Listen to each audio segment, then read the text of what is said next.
உங்களுக்கு ஒரு பரிசு வச்சிருக்கோம். நல்லா கலக்கலை தட்டி எல்லாரையும் நானும் இல்லையா?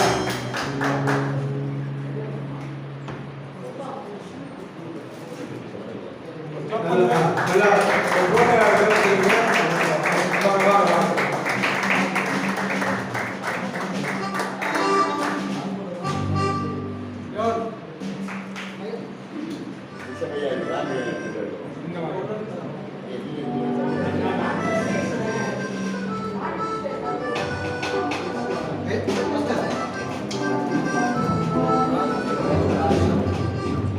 தாமஸ் ஐயா அவர்கள் தேவ ரகசியமும் தேவராஜ்யம் மற்ற சகல காரியங்களிலும் ஐயா பற்றி பணம்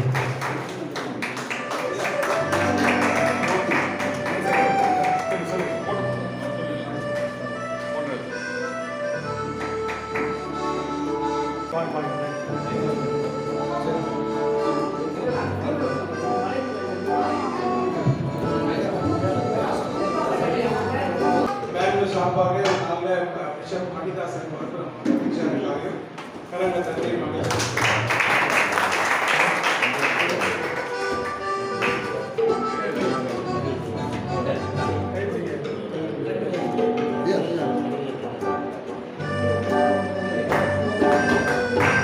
அடுத்தபடியாக சிங்கம் பிஷப் ஐயா சிங்கம் என்பது மகிழ்ச்சியான காரியம் கலந்த தந்தை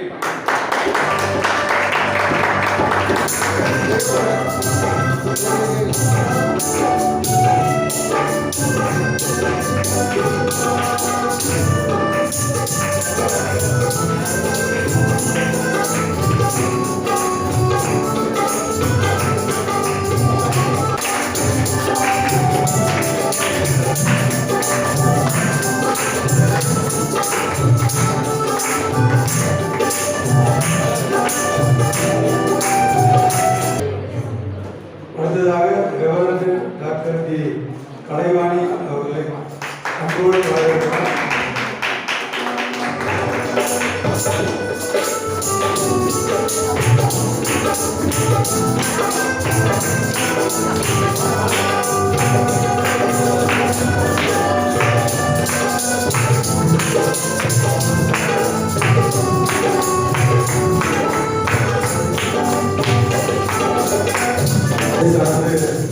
ரெவரண்ட் டாக்டர் டி பாண்டியன் அவர்களை அன்போடு நாங்கள் வரவேற்கிறோம். நல்லா கலந்து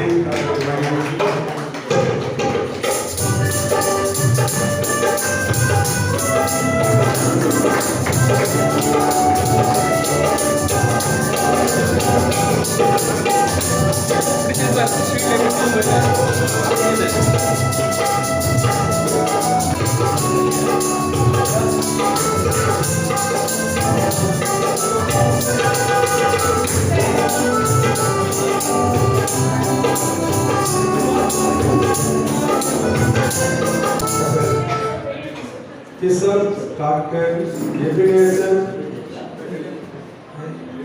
லிடியா மஞ்சுளா அவர்களை அன்போடு நாங்கள் வரவேற்கிறோம்.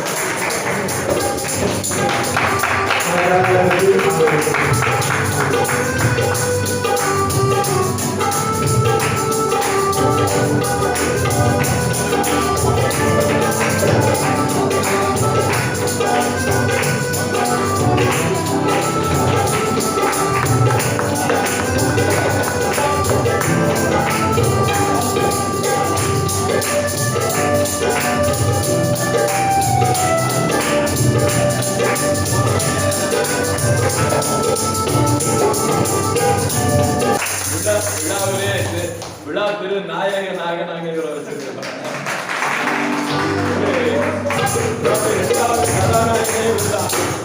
அவருக்காக நான் இந்த கேடயத்தை அவர்களுக்காக நாங்கள் வழங்குகிறோம்.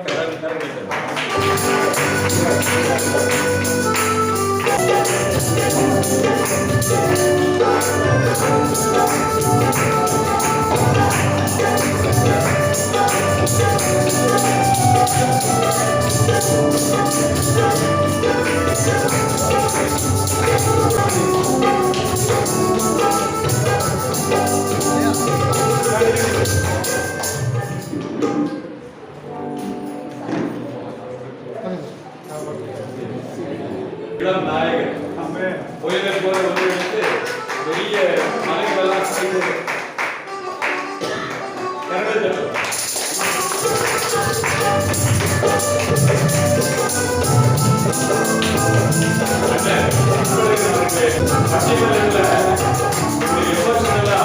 மத்திய சர்க்காரே கவர்ற மாதிரி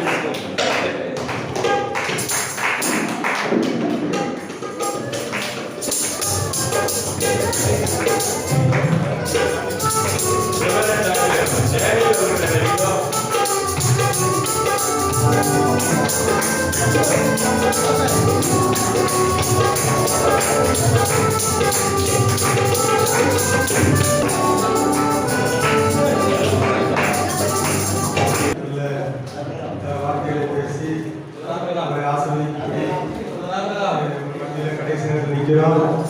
நிகழ்ச்சிக்காக ஐயா மணிதாசன் ஐயா வந்து ஜெபம் பண்ணுவாங்க.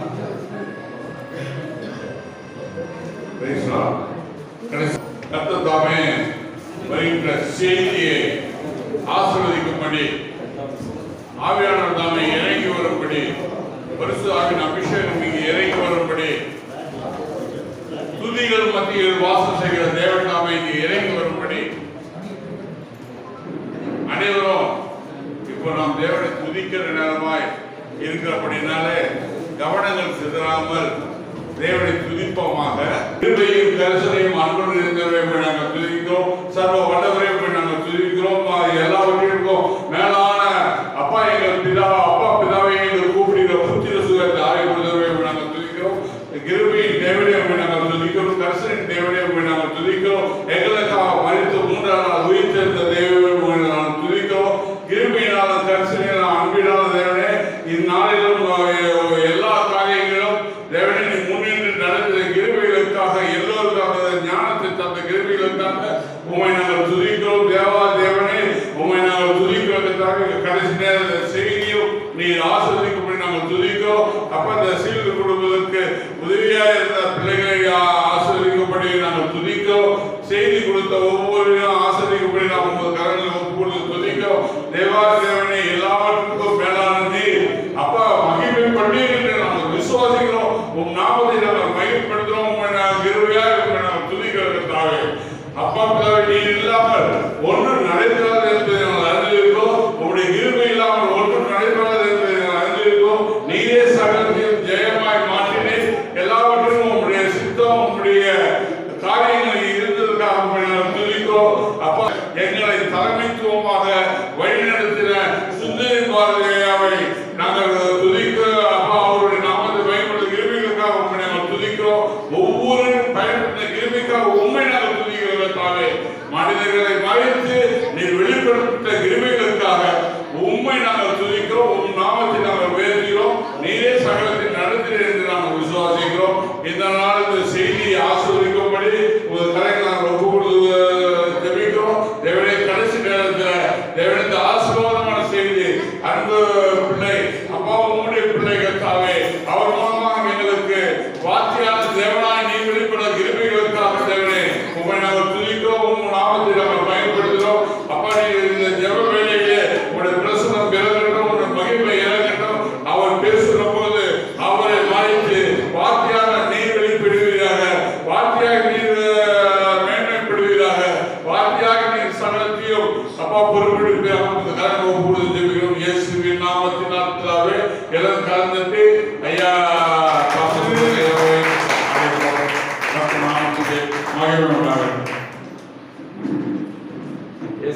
நன்றி. உங்கள் யாவருக்கும் ஆண்டவராகிய இயேசுவின் நாமத்தில் கிருபையும் சமாதானம் உண்டாகட்டும். இந்த கடைசி நாளிலே கடைசி பகுதியிலே இந்த ஒரு சிறப்பான செய்தியை அழைத்த ஐயா ஆர்ச்சி பிஷப் ரெவரண்ட் டாக்டர் சுந்தர பாரதி ஐயாவுக்கும் ஐயா டாக்டர் மிகப்பெரிய ஒரு தாகத்தோடும் இந்த ஊழியத்தை எப்படியாவது முன்னின்று நடத்த வேண்டும் என்ற ஒரு பெரிய ஒரு ஒத்துழைப்பை கொடுத்து எங்களுக்கெல்லாம் உறுதுணையாக இருந்த ரெவரண்ட் டாக்டர் எபனேஸ்வர் டி மனோகரன் அவர்களுக்கும் ஐயா சிங்க ஐயா ராமேஸ்வரத்திலிருந்து வந்திருக்கிற எங்களுடைய சிங்க ஐயா மூத்த போதகர், எங்களுடைய ரெவரண்ட் டாக்டர் மணிதாசன் அவர்கள் இவ்விதமாக ஏனைய ஊழியக்காரர்கள் எல்லாம் சேர்ந்து இந்த 82வது இன்டர்நேஷனல் கிறிஸ்டியன் ரிவைவல் கான்ஃபரன்ஸை எப்படி முன்னின்று எடுத்து இந்த முடிவிலே நாம் வந்திருக்கிறோம்.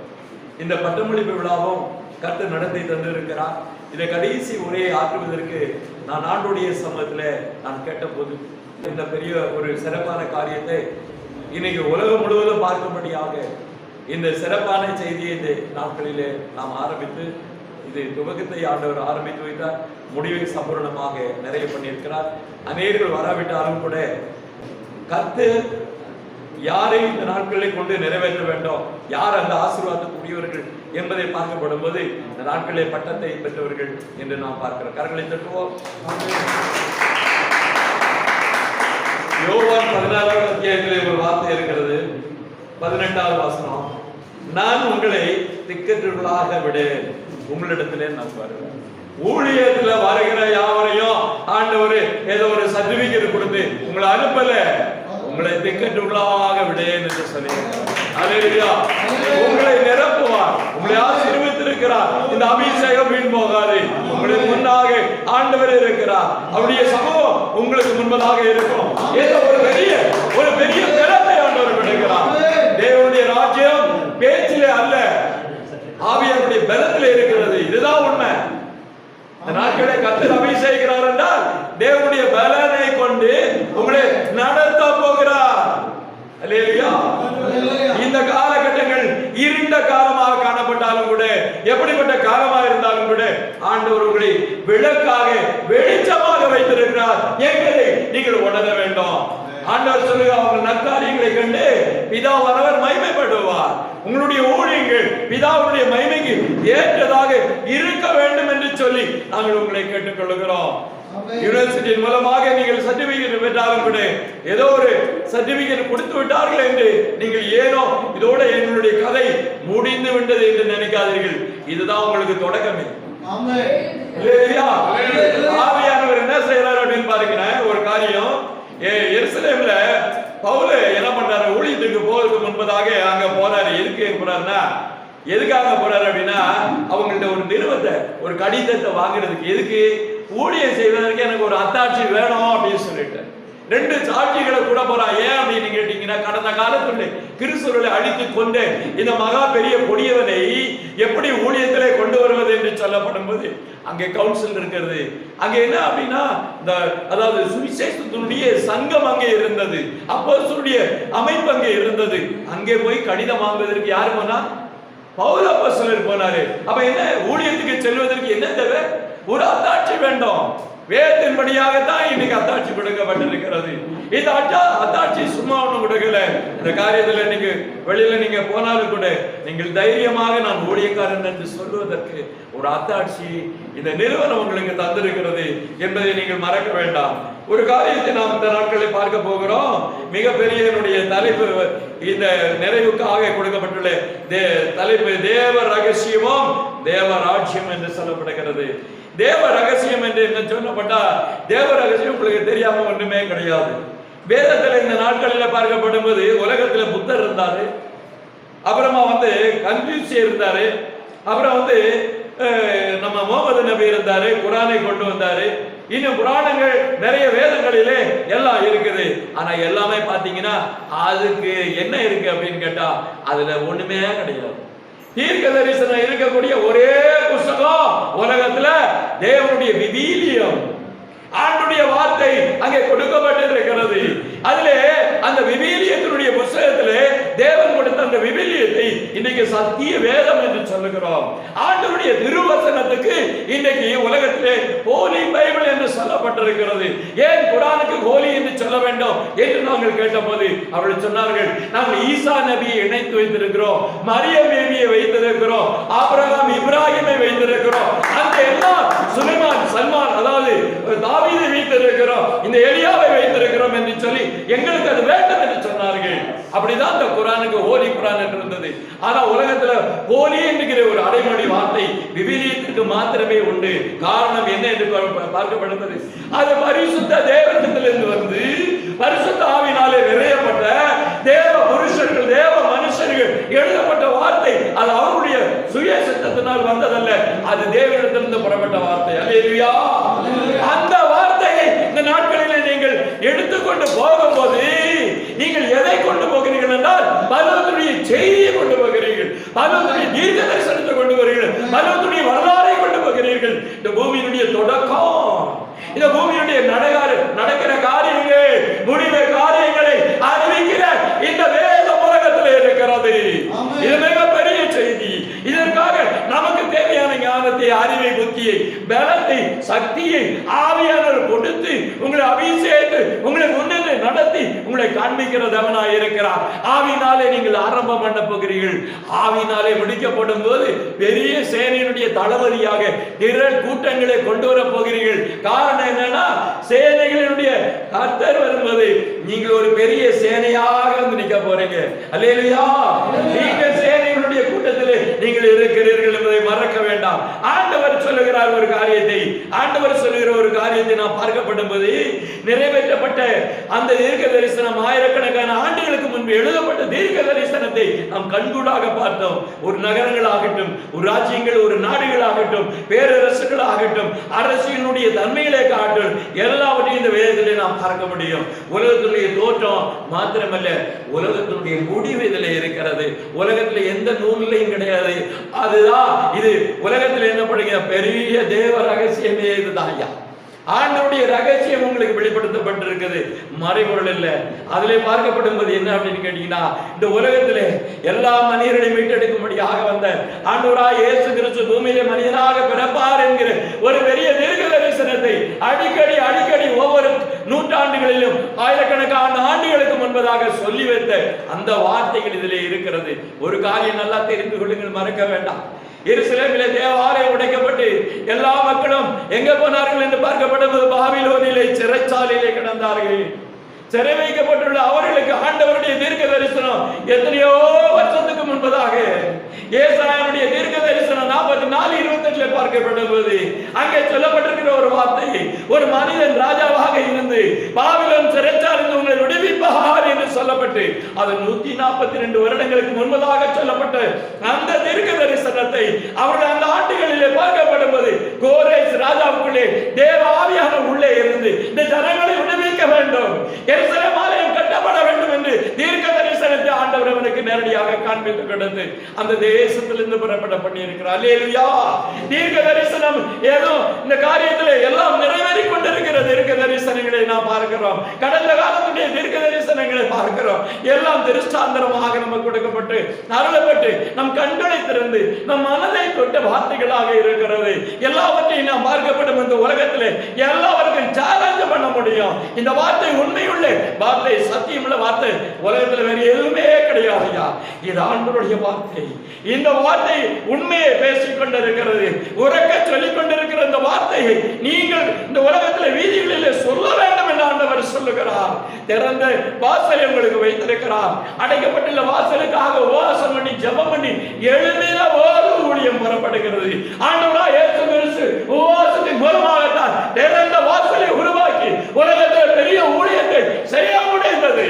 அதற்குரிய காரியத்தையும் பங்கையும் ஆண்டவர் இந்த நாட்களில் உங்களுக்கு தந்திருக்கிறார் என்களை நான் உங்களுக்கு நினைவுபடுத்த விரும்புகிறேன். கோரேஸ் ராஜா என்ற ஒரு மனிதனுக்குள்ளே தேவ ஆவியானுடைய காரியம் கிரியை நடந்தது என்றார். கோரேஸ் ராஜாவுடைய தாய் இவன் பிறந்த போது ஒரு மாற்றம் உண்டாகும், தகப்பன் செத்து போவான் அப்படின்னு சொன்ன போது கோரேஸ் ராஜாவுடைய தகப்பன் என்ன பண்ணான் தெரியுமா?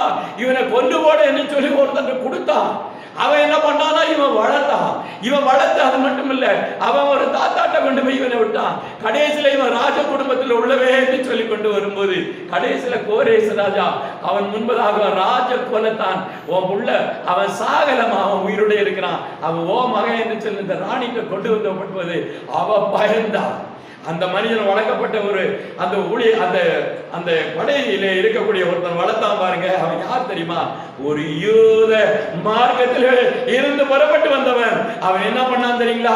வேதத்தெல்லாம் நல்லா கத்து கொடுத்தான். கோரேசுக்கு நல்ல வேதமெல்லாம் தெரியும், வசனமெல்லாம் தெரியும். ஆண்டவர் ஆவியான சின்ன வயசுல இருந்து வேதத்தை படிக்கும்போது அவனுக்குள்ளே இறங்கி தங்கி அவன் அபிஷேகம் பண்ணப்பட்ட கோரேஸ் ராஜா என்பதை நீங்க உங்களுக்கு நினைவுபடுத்த விரும்புகிறேன். இது வரலாற்றில் உள்ள பெரிய ரகசியங்கள். ஆண்டவர் அந்த பார்த்த பார்வையிலே இவனை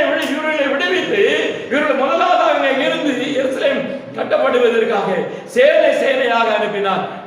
பயணங்களாக போனார்கள். முதலாவது ஆசாரியர்கள் கூட்டத்தார்கள் யாரும் போகும்போது எல்லா பணத்தையும் அள்ளி கையில கொடுத்தான், பொருள்களை அள்ளி கொடுத்தான். நீங்க போய் ஆலயத்தை கட்டுங்க, எனக்கு ஆண்டவர் கொடுத்த உத்தரவு, நீங்க எழுப்புங்க என்று சொல்லி ஆசாரியர்களை அனுப்பி தேர்ந்த கோரேஸ் ராஜா.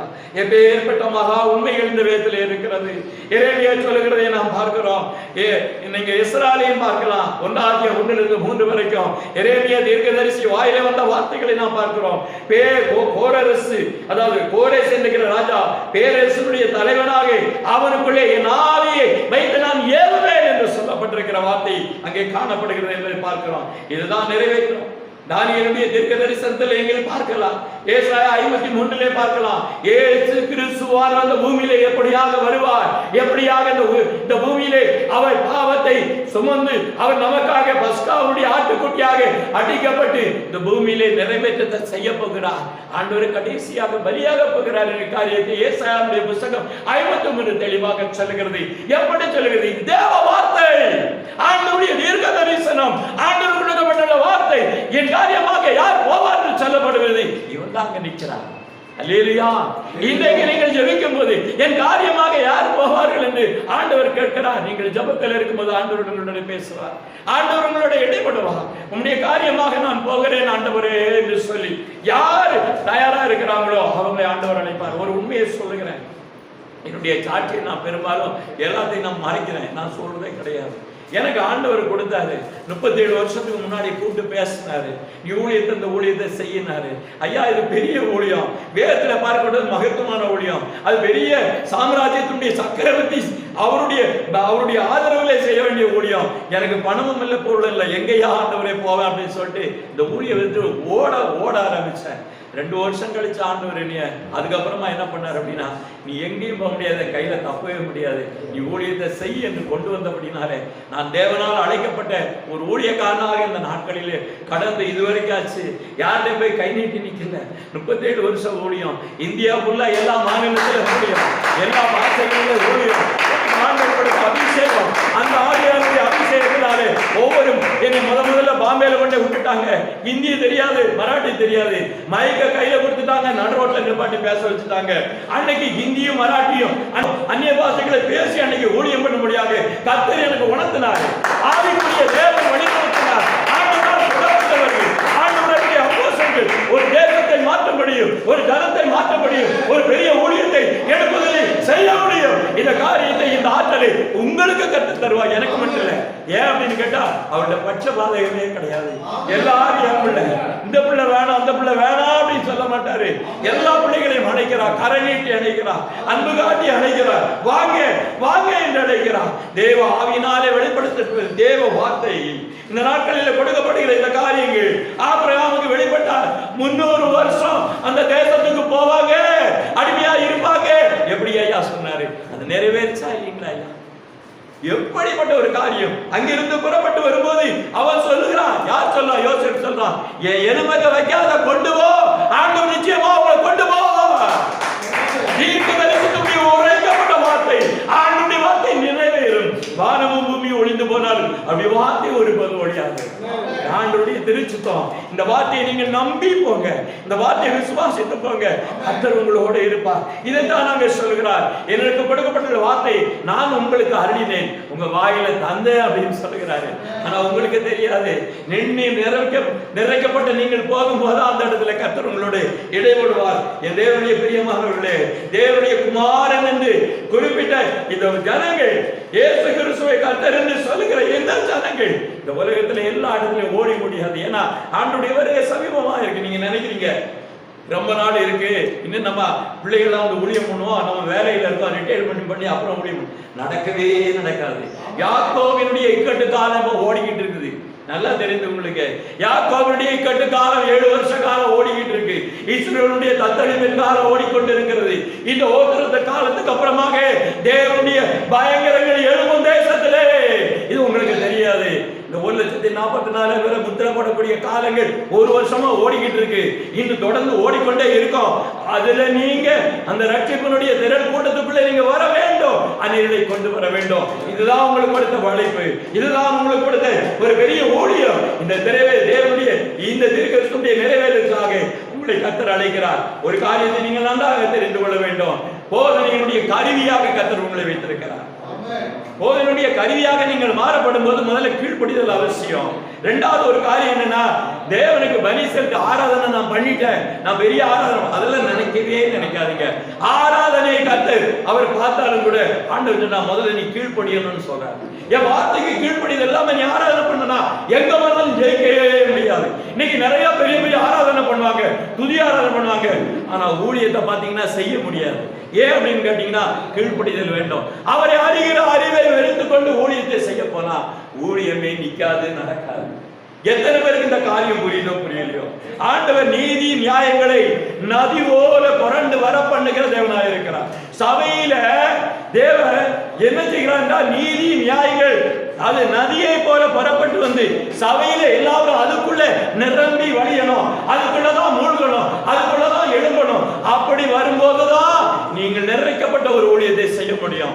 இதெல்லாம் இல்லாம ஒரு சபையில சத்தியம் இல்லை, நீதி இல்லைன்னா, வெறும் ஆராதனை மட்டும் போனா அது கர்த்தருடைய ஆராதனையோ ஊழியமோ கிடையாது. ஆண்டுடைய நீதி நியாயங்களை கற்றுக்கொள்ள வேண்டும். அதுதான் சுந்தரபாரதியா சொன்னாரு, நான் 200 புத்தகத்தை கொடுத்திருக்கிறேன். என் மக்களே, என் சகோதர சகோதரிகளே, நீங்க பைபிள் எல்லாம் படிங்க, நீங்களும் புத்தகங்களை எழுதுங்க. கர்த்தர் உங்களுக்கு வெளிப்பாடு கொடுத்திருக்கிறாரா, தரிசனம் கொடுத்து நீங்க புத்தகத்தை எழுதி வெளியிடுங்க. அதைத்தான் அவருக்கு எப்பவும் சொல்லிக்கிட்டே இருக்கிறார். எல்லாருக்கும் சொல்லுகிற காரியம் அதுதான். இந்த நாட்களில் பார்க்கப்படுவது எல்லா மனுஷர்கள் தீத்துனுடைய புத்தகத்தில் 2வது அத்தியாயம் 11 - 14 வரைக்கும் நீங்க வீட்டுல போய் படிங்க. எல்லா மனுஷருக்கும் ரட்சிப்பு அளிக்க தேவ கிருபை பிரசன்னமாகி அவபக்தி லௌகிக இச்சையை வெறுத்து தெளிந்த புத்தி நீதி தேவ பக்தி உள்ளவர்களாக ஜீவனம் பண்ணி மகிமையின் பிரசன்னத்தை எதிர்பார்த்து காத்துக் கொள்ள இருக்கும்படியாக சபையும் உங்களை ஆண்டவர் எதிர்பார்க்கிறார். இந்த காரியத்தை நம்ம எங்க 1 Corinthians 15 உங்களுக்கு தெரியும் என்ன சொல்லியிருக்கு அப்படின்னு கேட்ட வாசிங்க. 1 Corinthians 15:2 வாசிங்க, சத்தமா வாசிங்க. ஒரு ஆன்மீக வளர்ச்சி தேவை என்றால், ஒரு ஆன்மீக வளர்ச்சி நாட்டில் உருவாக வேண்டுமானால் தீர்க்க தரிசன ஆவி வேண்டும், தீர்க்க தரிசனுடைய ரகசியம் வெளிப்பட வேண்டும், தீர்க்க தரிசனுடைய ஞானம் வேண்டும். கர்த்தர் சொல்லுகிற ஒரு காரியம் முன்மாறி பின்மாறி எல்லாவற்றையும் நாம் பெற்றுக்கொள்ள வேண்டும். பொறுமையோடு நாம் காத்திருக்க வேண்டும், நம் இருதயத்தை சிறப்படுத்த வேண்டும், நாம் பலப்பட வேண்டும். அப்பதான் அந்த ஊழியத்துக்கு நம்ம லாயக்கா முடியும். போலீஸ்க்கு வேலைக்கு எடுக்கிறான்னா அவன் தகுதி உள்ளவனா இருக்கிறான்னு பாக்குறான், மிலிட்டரிக்கு எடுக்கிறான்னா தகுதி உள்ளவனான்னு பாக்குறான், உயரம் வாட்டர் சாட்டம் எல்லாத்தையும் பாக்குறாங்க. இதெல்லாம் பார்க்கிறார். என்ன அப்படின்னா எனக்கு தகுதி உள்ளவனா இருக்கான்றதா பார்க்கிறாரு. அப்படிப்பட்ட இருதய உடையவர்களாக கர்த்தர் உங்களை மாற்றுகிற தேவனார். ஆன்மீக வளர்ச்சி என்று பார்க்கப்படும். இந்த உலகத்தில் நிறைய பேசுவாங்க, அந்த போதனை இந்த போதனை, நிறைய ட்ரைனிங் கேம்ப் அப்படின்றாங்க. ஆனா ஒரு காரியத்தை தெரியும், தீர்க்க தரிசனத்தினுடைய ஆவி இல்லைன்னா ஒண்ணுமே பண்ண முடியாது. ஏன் அப்படின்னா வேதம் முழுக்க தீர்க்க தரிசனத்தினுடைய காரியம் தான் எழுதப்பட்டிருக்குது. வேதத்துல 3ல் 1 பங்கு தீர்க்க தரிசனம் எழுதப்பட்ட புத்தகம். மறந்து போக கூடாது. அப்ப தீர்க்க தரிசனம் ஆவி இல்லைன்னா இது எப்படி நீங்க படிச்சு உணர முடியும்? ஒரு காரியத்தை நீங்கள் எப்படி கற்றுக்கொள்ள முடியும்? வெறும் ஆராதனை மட்டும் நடத்திட்டு போனா நடக்காதையா. அதான் சொல்லுகிறார், நீதி நதியை போல புரண்டு உங்களுடைய உள்ளத்திலே ஜீவ தண்ணீர் பாய வேண்டும். அந்த தண்ணீர் தான் மற்றவர்களுக்கு கொடுக்கப்படுகிற ஒரு காரியம். அதுதான் ஜீவன் உள்ள ஜீவ ஊற்று உங்களிலே புறப்பட வேண்டும். அந்த ஜீவ ஊற்று மற்றவர்களுக்கு பிரயோஜனமாக வேண்டும். இதைத்தான் கர்த்தர் சொல்லுகிறார். ஆண்டவருடைய பிரியமான தேவனுடைய பிள்ளைகளே, ஆண்டவர் இந்த நாளிலே வருவார் என்று உங்களுக்கு தெரியாது. நீங்கள் எச்சரிக்கையுள்ளாக ஆண்டவர் திருஷ்டாந்தரமாக எழுதப்பட்ட வார்த்தைகள் தீர்க்கதரிசனத்தை பார்த்து நீங்கள் விழிப்படைய வேண்டும் என்று ஆண்டவர் சொல்லுகிறார். இந்த நோவாவுடைய நாட்களில் பார்க்கப்படும் போது ஐயா 2000 வருஷம் மழை கிடையாது. ஐயா நோவா சொல்றா மழை வரும் வெள்ளம் வரும் அப்படின்னா, அடா பைத்தியக்காரா அப்படின்னு சொல்லி அவனை கிண்டல் பண்ணி காரி துப்பினானுங்க. அவ்வளவு வேதனையில கூட அவன் பிள்ளையை செய்தான் என்று நான் பார்க்கிறோம். கரெக்டா வந்ததா இல்லைங்களா ஐயா? ஐயா நோவாவுக்கு என்ன நினைச்சானா, நிறைய பேர் பெருசா பேடையை கட்ட சொல்றாரு, நிறைய ஜனங்கள் வந்துருவாங்க அப்படின்னு நம்பிக்கிட்டு கட்டினாயா. கடைசியில அவனுக்கு தெரியாது இந்த 8 பேர் மட்டும்தான் உள்ள வருவாங்க, ரட்சிக்கப்படுவாங்க. அந்த ஆண்டவருக்கு தான் தெரியும், நோவாவுக்கு தெரியாது. அன்னைக்கு தண்ணி புறப்பட்டு அன்னைக்கு தூக்கிட்டு போகும்போதுதான் தெரிஞ்சது, ஐயோ 8 பேர் மட்டும்தானா அப்படின்னு சொல்லி. இந்த நாட்களை நீங்க அறிவிக்க போங்க. கடைசியில் உங்க குடும்பம் மட்டும் ஆண்டவருக்கு பிரியமா இருந்தா சுத்தமானா நீங்க மட்டும் பேடைக்கு வந்த மாதிரி பற்றி சொல்லுவீங்க. அல்லேலூயா, அல்லேலூயா. தீர்க்கதரிசியுடைய வார்த்தைகளை நாம் பார்க்கிறோம். தேவனுடைய வார்த்தை எவ்விதமாக சொல்லுகிறது? தேவ பிரசன்னத்துக்கு மகிமையும் காணும்படியாக நம்மளை பரிசுத்த நடக்கையிலே நாம் வாழ்ந்து ஜீவித்து அவனுடைய சமூகத்திலே நாம் போக வேண்டும். இந்த உலகத்துல உங்களுக்கு சமாதானமா அங்க போய் ஆக்சிடென்ட் ஆகி செத்துக்குவான். உங்களுக்கு சமாதானமா அவன் பெரிய பணக்காரனா இருப்பான், அவன் பெரிய காரியம் பெரிய லாஸ் ஆகி செத்துக்குவான். பயங்கரமான பூகம்பம், பயங்கரமான யுத்தங்கள், பயங்கரமான சம்பவங்கள் நடக்கிறது இந்த தேசத்துல நாம் பார்க்கிறோம். அப்படினாலே பிரியமானவர்களே, உலகத்துல சமாதானம் சவிக்க என்று சொன்னா அன்னைக்கு தான் சாவு வரும் என்று ஆண்டவர் சொல்லுகிறார். அப்படின்னா இந்த தேசத்துக்கு சடுதியிலே வரும் என்று சொல்லுகிறார். ஆனாலும் கூட இந்த நாட்களிலே ஆன்மீக பேய்களினுடைய போராட்டம், ஆன்மீக பேய்கள் என்று சொல்லி அநேக மார்க்கங்கள் மதங்கள் இருக்கிறது. தேவன் வெளிப்படுத்தப்பட்டிருக்கிற ஒரு காரியம் இருதயத்தில் சொல்லி இருக்கிறாரு. ஆண்டவர் யார் என்கிற மெய் உண்மையை தத்துவத்தை ஆண்டவர் அறிந்திருக்கா. எவனும் போக்கு சொல்ல முடியாது. நீங்க சொன்னாலும் ஊழியத்தை நீங்க செஞ்சாலும் அவனுக்கு பிரசங்கம் பண்ணாலும் நீங்க பண்ணாட்டாலும் சரி, அவன் உள்ளத்துல கத்தர் வைத்திருக்கிறார். எது நீதி நியாயம் உண்மை படைத்த கத்தர் யாருன்னு அவனுக்கு தெரியும். போக்கு சொல்ல இடமில்லை என்று கத்தர் எச்சரிக்கிறார். எப்படியாவது ஆண்டவர் அவனுக்கு எந்த வழியிலாவது, மீடியா வழியிலாவது, யார் மூலமாவது, டாக்ஸ் மூலமா, புஸ்தகம் மூலமா எப்படியாவது ஒரு செய்தி அவனுக்கு போயிருக்கும். கண்டிப்பா ஆண்டவர் விடவே மாட்டாரு. இந்த நாட்களே பார்க்கப்படும்போது ஆன்மீக பேய்களுடைய கொட்டத்தை எதிர்ப்பதற்கு தானியேல் செய்த பணி என்ன தெரியுங்களா? என்னையா செய்தா? ஐயா 3 நாள் என்ன பண்ணா? ஆன்மீக பேயை எதிர்க்கிறதுக்கு அந்த சாத்தான் எதுக்குள்ள அந்த ராஜாவோட இருக்கும்போது அவனோட தர்க்கம் பண்ணி பிரச்சனை பண்ணனா.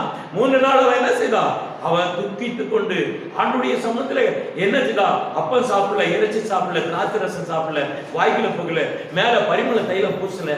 அப்படியே ஆண்டுடைய சமூகத்துல, ஆண்டவரே இந்த சாத்தானை நான் வெல்ல வேண்டும், இந்த ராஜா என்னை வெறுக்கிறான், என்ன தர்க்கம் பண்றான், என்ன சண்டை போடுறான், எப்படி ஆண்டவரே என்று சொல்லி போராடி கொண்டிருக்கும் போது மிகாயேலை கர்த்தர் அனுப்பி அவனை பலப்படுத்துகிறார். அல்லேலூயா. தேவ தூதர்கள் வருகிறார்கள். இயேசுவுடைய ஊழியத்திலும் கூட தேவ தூதர்கள் வந்து அவளை என்ன செய்யறார்? பலப்படுத்துகிறார். ஏன்னா அவர் பூமியில மனுஷனுக்கு குமாரனாக பிறந்தபடினாலே, மாமிசத்திலே பிறந்தபடினாலே, அந்த பாடுக்கு உட்படுத்தப்பட்டபடினாலே, தீர்க்கதரிசனப்படியா அந்த சங்கடங்களை அனுபவிக்கப்படும் போது அவருக்கு ஒரு பலப்பட வேண்டிய அவசியம் இருக்கிறது. அவர் மனுஷனாக வந்து விட்டார். அப்படினாலே கர்த்தருடைய என் ஆண்டவருடைய என் சகோதர சகோதரிகளே, நீங்கள் கூப்பிட்டு சொல்லவே முடியாது. எல்லாத்தையும் ஆண்டவர் வெளிப்படுத்தி இருக்கிறாரு. இந்த நாட்களில் இருக்கக்கூடிய தேவனுடைய பிள்ளைகளே, சாத்தானுடைய ஒளியினுடைய தூதனுடைய வேஷத்தை தரித்துக் கொண்டு இந்த ஆன்மீக பேய்களுடைய அந்த கூட்டம் இந்த நாட்களிலே ஜனங்களை வஞ்சிப்பார்கள், உலகத்தை வஞ்சிப்பார்கள். இந்த நாட்களில் மூடி இருக்கும் போது, மூடி என்கிற பிரசங்கியார் இருக்கப்படும் போது, அந்த நாட்களில் இருக்கப்படும் போது, ஜபர்சன் என்கிற ஊழியக்காரர் இருக்கும் போது என்ன செய்தாரு? டார்வினுடைய பரிணாமத்தினுடைய கொள்கையை எதிர்த்தார்கள். இன்னைக்கு யாரு எதுக்குறா? குரங்குல இருந்து மனுஷன் வந்தான்னு சொல்லி நீங்களும் சொல்றீங்க, எல்லாரும் சொல்லலாம். பைபிள் அப்படியா சொல்லுது? அது எதுக்குறதுக்கு உங்களுக்கு திராணி இருக்கிறா? இந்த உலகத்தினுடைய ஆண்டவர் சொல்லுகிறார், இந்த உலகத்தினுடைய ஞானத்தை தேவன் பைத்தியமாக்கி வைத்திருக்கார். இந்த பைத்தியக்காரனுக்கு சவுக்கடி கொடுக்கிற மாதிரி அந்த ஞானத்தை நீங்கள் பெற்றிருக்கிறீர்களா? ஐயா சொன்னாரு, ஞானத்தை பெற்றுக் கொள்ளுங்கள். ஞானம் என்கிறது மிகப்பெரிய கருத்தம், அது பரத்திலிருந்து வருகிறது என்று அவர்கள் அதுக்கு தான் சொன்னாங்க. பரத்தில் இருக்கிற ஞானம் இல்லாம இதை நீங்க யாருக்கு நீங்க என்ன பண்ண முடியாது, கேட்க முடியாது. ஸ்தேவான் என்ன பண்ணா?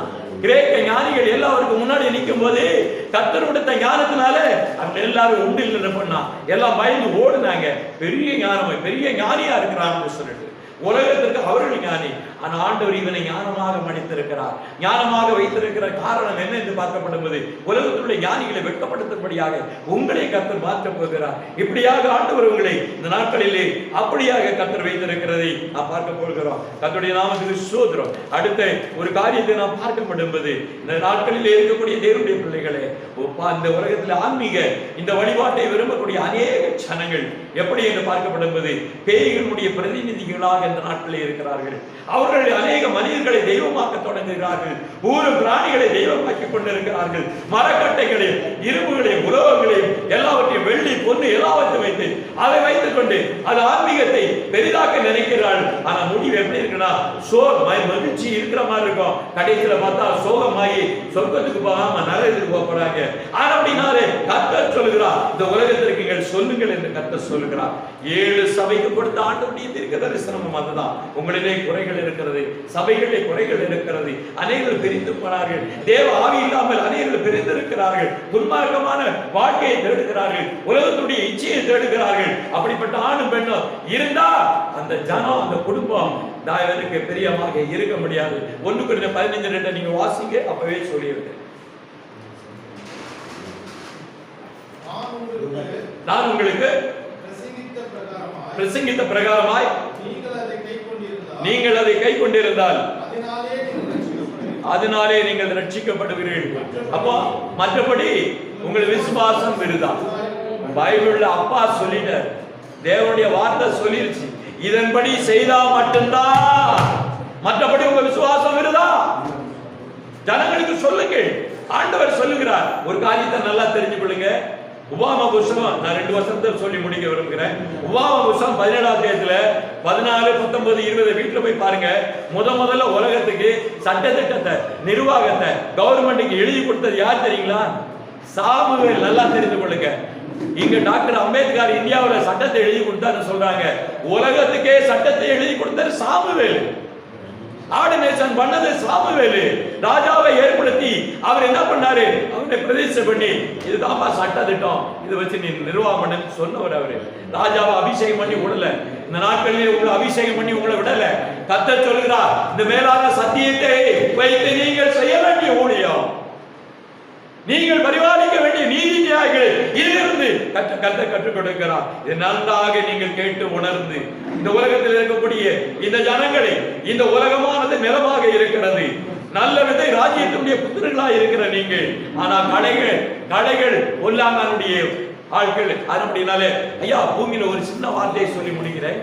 ஐயா, தோட்டத்துல பாக்குறீங்க, களையை விதைக்கிறாயா சாத்தா, களை எப்படி இருக்குது, அப்படியே எழுப்பி, அப்படியே பசுமையா, அப்படியே நெட்டுக்கா நின்று நான் செழிப்பா இருக்கிறேன் அப்படின்னு சொல்லி, உலக ஆசீர்வாதத்தினால நான் நிரம்பி இருக்கிறேன் அப்படின்னு சொல்லலாம் பாருங்க. அதை நம்பவே நம்பாதீங்க. அது சாத்தான் போடுகிற வார்த்தை, சாத்தானுடைய உபதேசத்துல நான் செழிப்பாயிட்டேன்னு சொல்றான். ஆனா பக்தர் சொல்றார், ராஜ்யத்தினுடைய புத்திரர்கள், ஆண்டுடைய ஜனங்கள் தேவனுடைய நல்ல வார்த்தைகளை, நல்ல வித்தை விதைக்கப்படும் போது அது என்ன செய்கிறதா, கனிவெடுக்கப்படும் போது, ஐயா மரத்துல, நான் மாங்காய் மரத்துல பார்த்தேன் ஒரு நாள், உயரமா அந்த காயை கைக்கே எட்டல. ஆனா 1 மாசம் கழிச்சு போனேன், அந்த காய் அந்த படுத்த உடனே அந்த அந்த பகுதி என்னாச்சுன்னா நிறைய படுத்த உடனே அந்த கிளை அப்படியே கீழே ஒரு அடி இறங்கிடுச்சு. அப்ப என்ன அர்த்தம், கனி எடுக்கக்கூடிய செடிகள், விதைகள் எப்படி தன்னை தாழ்த்தி கொண்டு வரும். அல்லேலூயா. கனி எடுக்கிற தாழ்த்தி வரும். ஏன்னா அதுல கனிகள் இருக்கிறது, பலன்கள் இருக்கிறது. அப்படியாக நீங்கள் உங்களை கர்த்தருடைய சமூகத்திலே கனி நிறைந்த தாழ்மை கொண்டவர்களாக கர்த்தருடைய சமூகத்திலே நீங்கள் இருக்க வேண்டும். மாட்சிமை, வல்லமை, மகிமை மாத்திரமே தேவனுடைய ராஜ்யத்தினுடைய காரியம், அது உங்களுக்குள்ளே பிரகாசமா இருக்க வேண்டும். அநேக ஜனங்களுக்கு சொல்லப்படும் போது தேவனுடைய ராஜ்யம் பிரத்யட்சமா இல்ல. அம்மா சொன்னாங்க, தேவனுடைய ராஜ்யம் ருசிப்பு குடிப்பு இல்லைன்னு சொன்னாங்க. தேவனுடைய ராஜ்யம் எப்படி இருக்குது என்றால் அது எப்படி இருக்கு, பரிசுத்த ஆவினாலே வருகிற சந்தோஷம். ஐயா, அந்த நிறைவுக்குள்ளாக நாம் இந்த நாட்களில் வர வேண்டும். பலவந்தம் பண்ணப்படுகிறது தேவனுடைய ராஜ்யமானது. அதை இன்னைக்கு நிறைய பேர் வசனத்தை கேட்கிறாங்க, அதை உணராம, நல்ல வசனத்தை நீங்க போடும்போது அதை உணராம உட்கார்ந்துருக்கிறான் பாருங்க. அந்த விசுவாசிட்ட சாத்தான் போய் அந்த வசனத்தை அவன் இருதயத்திலிருந்து எடுத்து போடுகிற வேலையை அனுதினமும் செய்யறான். அப்ப நீங்க எப்படி இந்த ஜனத்தை மேய்க்கணும், எப்படி இந்த ஜனத்தை நடத்தணும், அது உங்களிலிருந்து பாதுகாக்கணும். அதுதான் உங்களுடைய வேலை. உங்களுடைய, நான் விதைச்சிட்டேன், நான் சொல்லிட்டேன், அதெல்லாம் நடக்காது. ஒருவனை உருவாக்க வேண்டும். அதுதான் ஊழியக்காரர் என்ன சொன்னார், நான் இதை சொல்லி முடிக்கிறேன். உலகத்துல ஒரு ஊழியக்காரர் வந்தாரு. வந்த உடனே அது மூடியினுடைய சண்டே கிளாஸ் டீச்சர் தான் சொல்றாரு. ஐயா என்ன சொல்றாரு தெரியுங்களா, அருமையான ஒரு வார்த்தை.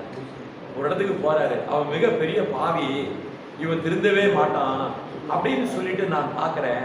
ஆனா அவர் சொல்றாரு, நீ என்ன செய்ய வேண்டுமானால் இந்த உலகத்தை பண்படுத்த வேண்டும், இந்த உலகத்தை செழிப்பாக வேண்டும். அதுதான் ஊழியக்கார வேலை. ஒரு மனுஷன் வந்து பாவியா இருக்கும்போது கர்த்தர் வந்தாரு, நீ ஒரு பாவியான மனுஷனை நீ என்ன பண்ணணும், மாத்தி அவனை செழிப்புள்ளவனாக நல்லவனாக மாற்றணும். அதே மாதிரி ஒரு பட்டணம் மோசமா கிடக்கு, பாழடைஞ்சு கிடக்குனாலும் அந்த பட்டணத்தை நான் சிறப்பான பட்டணமாக அழகாக மாற்றுவேன் என்கிற ஒரு தகுதியும் திராமையும் எவனுக்கு இருக்கிறோ அவன் தான் அந்த ஊழியக்காரன் என்று சொன்னார். அதனாலதான் மூடி என்ன பண்ணாரு, அந்த வார்த்தையை கேட்டவன அசந்தாரு. ஒரு பாவியான மனுஷனை ஒரு நல்ல பரிசுத்தனா செழிப்பளவு நான் மாற்ற முடியாதுன்னு சொல்லக்கூடாது.